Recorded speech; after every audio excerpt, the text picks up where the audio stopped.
चिकित्सा इतिहास के इतिहास में, जहां हर सफलता और उपलब्धि मानव दृढ़ संकल्प के प्रमाण के रूप में चमकती है, सबसे लंबी सर्जरी की कहानी साहस, नवीनता और जीवन बचाने की अथक खोज की प्रतीक के रूप में खड़ी है। यह सिंगापुर का सबसे बड़ा और सबसे पुराना अस्पताल है और देश के राष्ट्रीय अस्पताल के रूप में कार्य करता है। यहाँ पर सबसे लंबी सर्जरी 2001 में हुई थी और लगातार 4 दिनों से अधिक समय तक चली थी, सटीक रूप से 103 घंटे। सिर से जुड़े 11 महीने के जुड़वा बच्चों गंगा और जमुना श्रेष्ठ को अलग करने के लिए सिंगापुर जनरल हॉस्पिटल में 20 डॉक्टरों की एक टीम ने शिफ्ट में काम किया। न केवल लड़कियों की कपाल गुहा क्रेनियल कैविटी साझा थी, बल्कि उनका मस्तिष्क भी आंशिक रूप से जुड़ा हुआ था। आमतौर पर ऐसी सर्जरी में 30 घंटे लग सकते हैं। फिर भी प्रक्रिया शुरू होने के बाद डॉक्टरों ने पाया कि लड़कियों का दिमाग अपेक्षा से भी अधिक कसकर फंसा हुआ था।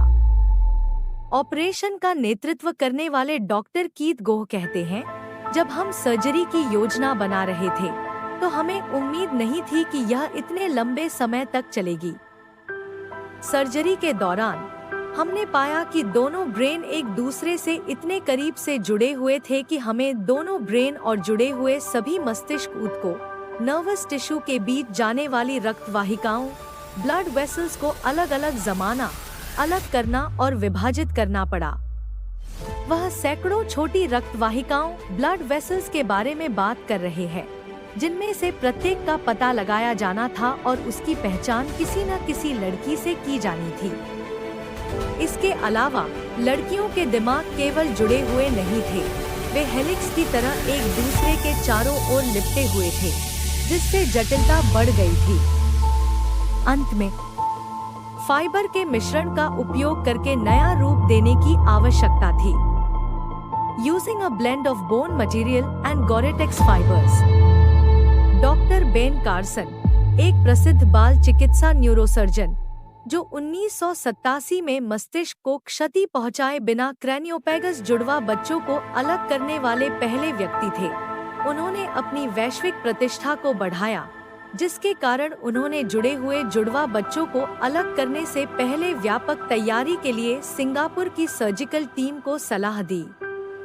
6 महीने तक सिंगापुर के सर्जनों ने इन जटिल मॉडलों का अध्ययन किया। सर्जिकल कौशल की इस मैराथन में परिणाम चमत्कार से कम नहीं था। हालांकि गंगा की यात्रा में एक दुर्भाग्यपूर्ण मोड़ आया, क्योंकि सर्जरी के 7 साल बाद उन्हें मेनिंजाइटिस हो गया और उनका निधन हो गया। जमुना चिकित्सा की शक्ति और मानव लचीलेपन के जीवित प्रमाण के रूप में उभरी। जमुना अब 15 साल की है, सतर्क और स्वस्थ है और बात कर सकती है, गा सकती है और स्कूल जा सकती है।